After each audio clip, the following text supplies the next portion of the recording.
Hi hello ನಮಸ್ತೆ ಕರ್ನಾಟಕ. ನಾನಿವತ್ತು ಹೇಳ್ತಾ ಇರೋ ಸುದ್ದಿ Delhi versus LSG.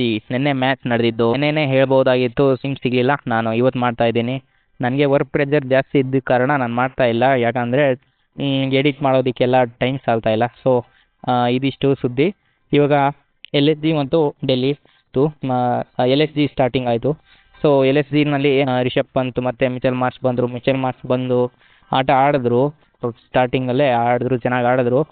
Rishabh Pant unlucky. ಯಾಕೆ ಹೇಳಬೇಕು ಅಂತ ಅಂದರೆ, ನೆನ್ನೆ ರನ್ಔಟ್ ಆಗಿದ್ದು ಅನ್ಲಕ್ಕಿಯಾಗಿ. ಸೊ ಮಿಚೆಲ್ ಮಾರ್ಷ್ ಹೊಡೆದಿದ್ದ ಬಾಲ್ಗೆ ಇವರು ರನ್ಔಟ್ ಆದರು. ಅವರು ಕ್ರೀಸ್ನಲ್ಲಿ ಇರಲಿಲ್ಲ. ಸೊ ಅವರು ವಿಕೆಟ್ಗೆ ಹೋಗಿ ಬಿದ್ದಿದ್ದ ಕಾರಣ ಅವರು ಕ್ರೀಸ್ ಬಿಟ್ಟಿದ್ದರು. ಅದಕ್ಕೋಸ್ಕರ ರಿಷಬ್ ಪಂತ್ ಔಟ್ ಆದರು.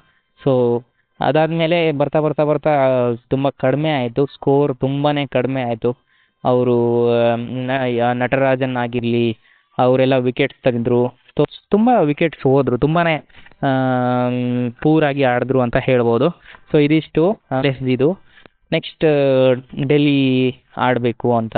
ನೆಕ್ಸ್ಟ್ ನಮ್ಮ ಕನ್ನಡದ ಹುಲಿ ಅಂತ ನಾವು ಹೇಳ್ತಾ ಇರೋದು KL ರಾಹುಲ್ ಬಂದು, ನನಗೆ ಪರ್ಸ್ನಲಿ ಬೇಜಾರಾಗಿದ್ದೇನಪ್ಪ ಅಂದರೆ, KL ರಾಹುಲ್ ಔಟ್ ಆಗಿದ್ದು. ಬಂದರು, 6 ಹೊಡಿಯೋಕ್ಕೆ ಅಂತ ಹೋದರು, ಬಟ್ ಅದು ಕ್ಯಾಚ್ ಆಗೋಯ್ತು. ಅವರಿಗೂ ಎಲ್ಲೋ ಒಂದು ಕಡೆ ಬೇಜಾರಾಗಿದೆ. ಅವರು ಔಟ್ ಆಗಿ ಕ್ರೀಸಿಂದ ಹೊರಗಡೆ ಹೋಗೋ ಟೈಮಲ್ಲಿ ಪೆವಿಲಿಯನ್ ಲಾಸ್ಟ್ ಬೌಂಡ್ರಿ ಲೈನಲ್ಲಿ ಹೋಗ್ಬಿಟ್ಟು ಅವರು ನೋಡಿದ್ರು, ನಾನು ಎಲ್ಲೋ ತಪ್ಪು ಮಾಡಿದೆ, ಯಾಕೋ ಅವಸರ ಮಾಡಿದೆ ಅಂತ ಅನ್ನಿಸ್ತು ಅಂತ ಅಂದ್ಕೊಂಡ್ರು. ಒಂದು ಫೀಲಿಂಗ್ ಇತ್ತು, ಆ ಥರ ಇತ್ತು. ಸಮೀರ್ ರಿಜ್ವಿನ ಅವ್ರನ್ನ ಹೊಗಳಲೇಬೇಕು. ಯಾಕೆ ಅಂತ ಅಂದರೆ, 70 ರನ್ ಅವರು ಹೊಡೆದಿದ್ದೇ ಕಾರಣ. ಅವ್ರೇನಾದರೂ ಹೊಡಿಲಿಲ್ಲ ಅಂತಿದ್ರೆ ಅವರು ಆಗ್ತಾ ಇರಲಿಲ್ಲ ಡೆಲ್ಲಿನವರು.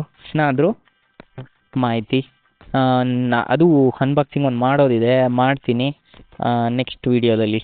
ತುಂಬ ಲೇಟ್ ಆಯಿತು, ಸಾರಿ ಅದಕ್ಕೋಸ್ಕರ.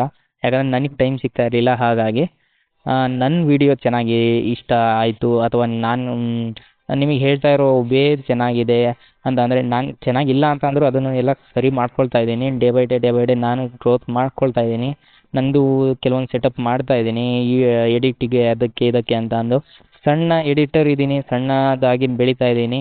ಅದನ್ನು ಸಪೋರ್ಟ್ ಮಾಡ್ತೀರಾ ಅಂದ್ಕೊಳ್ತೀನಿ. ಇದೇ ಥರ ಇದಕ್ಕಿಂತ ಇನ್ನೂ ಚೆನ್ನಾಗಿ ನಾನು ವೀಡಿಯೋನ ಮಾಡಿ ಕಳಿಸ್ತೀನಿ. ಮತ್ತು ನನಗೆ ಏನೇನೋ ಗೊತ್ತಿರೋದು, ನಮಗೆ ಫೇಕ್ ಯಾವುದೂ ನಾನು ಕೊಡಲ್ಲ, ರಿಯಲ್ ಮಾತ್ರ ನಾನು ಕಂಟೆಂಟ್ನ ಮಾಡ್ತೀನಿ ಅಂತ ಹೇಳ್ತೀನಿ.